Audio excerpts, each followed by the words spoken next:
Welcome to the first edition of CEO Insights, our new communication for ACCPA member CEOs, where we will provide you with more strategic updates on ACCPA activities, advocacy, and the impact that we are having as an organisation on your behalf. Firstly, we have a federal budget coming up. We are only a few weeks out from that federal budget. We know that there is very significant pressure on the federal budget, and we have just recently had the Treasurer, Jim Chalmers, come out and say that the aged care budget is overspent by somewhere around $5 billion compared to the budget that was set last year. We need to keep reinforcing, and we are, the importance of the government understanding that whilst the budget may be significant and whilst the amount spent on aged care is very, very extensive and growing every year, the state of providers' financial situation is still extremely worrying, troublesome, poor. We still have 70% of providers losing money. And that's why our advocacy in the final few weeks in the run-up to the budget is very much focused on financial sustainability. We are focusing on the importance of an indexation rate that actually meets the costs and the increasing costs of delivering services. We cannot have another year of a 1.7% indexation rate when inflation last year was at 5% and this year is at close to 7%. So you will see us, and I'm sure you have seen us, talking in the media about the financial pressure on services. We've recently seen some very regrettable closures of services, most recently with Wesley Mission in Sydney, and that has given us an opportunity to talk very extensively publicly around the financial pressures. So that's one of our main focus points for the next few weeks as we approach the federal budget, is to talk about that issue of financial sustainability and really talk to the opportunity government has to make its promise to fix aged care, the promise that it made during the election campaign last year, to make that real through a serious look at the financial sustainability of our sector, a decent indexation rate on funding, and full funding, for example, of the 15% work value case, which we absolutely need to see brought to life in the budget. The second thing that we're focusing on right at the moment, and this will not affect all members, but it's the most pressured thing that we're dealing with right now because it comes into play on the 1st of July, is the 24/7 RN requirement. Now, many of our members are saying to us that they are absolutely already delivering on that requirement and have been for many years, but it is not necessarily the case across the sector. We don't know how many of our members are not yet able to meet 24/7 requirement to have a registered nurse on site and on duty, but we certainly hear from lots of our rural and remote members that they are struggling to meet that target.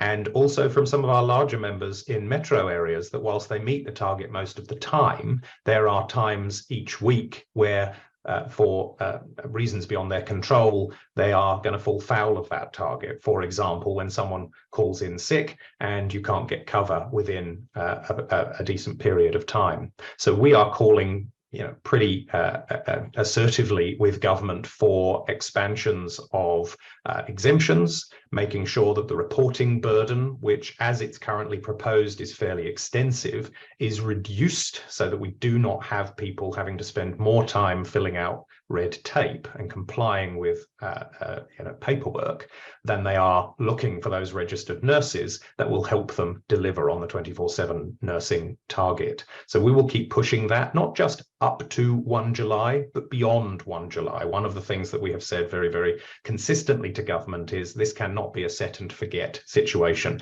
Once the target comes online, we need to see how people are able to comply with it, where compliance is more difficult, and what we can do to adjust to that system into the future, potentially by recognizing that in some areas where registered nurses are extremely difficult to get, we have to make permanent some of those alternative arrangements, such as the use of enrolled nurses and the use of other types of service, such as telehealth.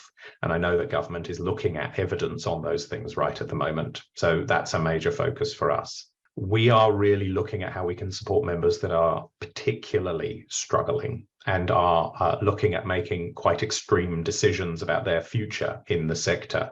One of my pleas to members is, if you are you're looking at making a decision around a closure or a reduction in service, or potentially exiting aged care altogether, please tell us. Give us as much notice as you can, although any notice is better than none.